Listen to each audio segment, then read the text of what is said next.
Hi guys! Welcome back to my channel. For today's video, magluto naman tayo ng vegetable. So, pakita ko sa inyo kung paano ko niluto.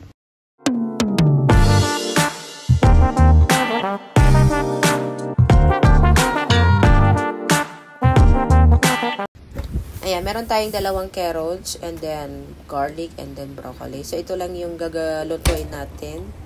Ayan, gigisa lang natin siya ng garlic itong broccoli. Tsaka lagyan natin siya ng oyster sauce. So, isi-share ko na lang sa inyo yung mga niluluto kong vegetable dito para yung mga pares kong OFW. May mga idea din sa mga gustong pumunta dito sa Singapore. So, kahit ganito lang yung luto, masaya na yung mga amo. Kasi, hindi naman yung talagang simple. Okay na rin, masarap na rin siya. Ayan, minced garlic lang natin na itong garlic natin. Ayan. So, para naman mapasarap yung natin. O, ako naman, hindi naman talaga ako magaling magluto, pero i-share ko na lang para may kaalaman din yung mga parehas kong mga OFW. Ayan, transfer na natin sa platito. Ayan, hugasan na natin yung carrots para malinis yung carrots natin. Ayan, tanggalin natin siya, yung balat niya. Ayan. Pero ayoko na nalagyan ng maista-istan yung carrots. Nasa inyo na kung ano yung mga gusto nyo. Pero sa akin, slice lang ng pahaba. Enough na yon. O, diba? So, tanggalin natin yung pinakadulo niya. Ayan. Tapos, slicein natin yung paganyan. Ayan. Pero, sabi ko nga, nasa inyo na kung anong mga gusto nyo slice yung carrots. Ayan.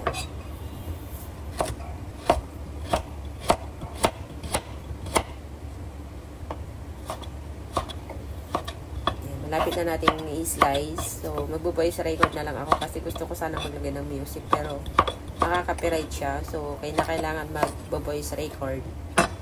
Ayan, i-transfer na natin sa plate at isunod natin yung broccoli. Ayan. So, siya, kalahati lang yung lutuin natin kasi pang good for 2 lang naman yung kakain. Ayan, ang ganda ng kulay ng broccoli, green na green. Siguro na siya to, bagong harvest lang. So, tanggalin natin yung balat niya dito sa malapit sa niya. Sa bulaklak niya. Bulaklak na lang ako kasi ang gandang tingnan. Ayan. Para naman, hindi matigas na kainin. Pero ako sa totoo lang, nagsawa na ako ng broccoli. Ito kasi lagi kong niluluto dito. Kaya minsan ayaw kong mag-post. Kasi paulit-ulit na lang. Kasi syempre yung mga viewers ko din, mabuboring. Ayan. So, hatiin lang natin siya ng ganito lang siya. Tamtama lang yung laki ng broccoli. Pero nasa inyo na kung gusto niyo na malaki, gusto niyo maliit. Ayan. Basta ako i-share ko lang kung ano yung mga ko dito, mga niluluto ko para naman kahit papano meron din akong content. Ayan. Siguro pag nasa Pilipinas na ako, ay marami na talaga akong content. Pero ngayon, kung ano lang yung kaya kong may dito, kaya pagpasensyaan mo na yung mga viewers ko. Ayan, hugasan muna natin. Ayan, hugasan natin mabuti, baka mayroon siyang insect. Alam niyo naman, reklamo na naman ng amo. Ayan. Lagyan natin siya ng water. Ayan, ito na siya. So, magpa-fry na tayo. Maglagay tayo ng oil and then lagay natin yung garlic. Ayan. I-toast natin yung garlic tapos magtira tayo ng konti para mayroon tayong pang-topping sa ibabaw para naman magandang tingnan. Lagyan na natin yung carrot sa yung broccoli. Pinagsabay ko na yan kasi parehas silang matigas. Ayan, half cook lang yung pagluto dito. Huwag na natin overcook kasi mas maganda yung half cook lang. Pero hindi naman yung totally half cook para naman hindi matigas. Ayan, halo-haloin lang natin para pantay-pantay yung pagkaluto.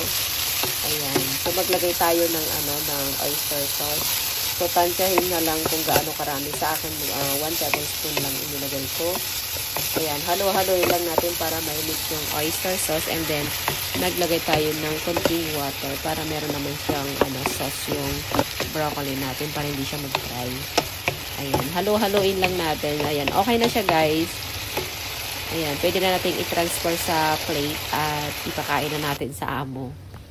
Ayan. Nakapaka-simple pero masarap siya, guys. Sayang, guys. Thank you for watching and see you on next video. And don't forget to subscribe, comment, and share. Bye, guys.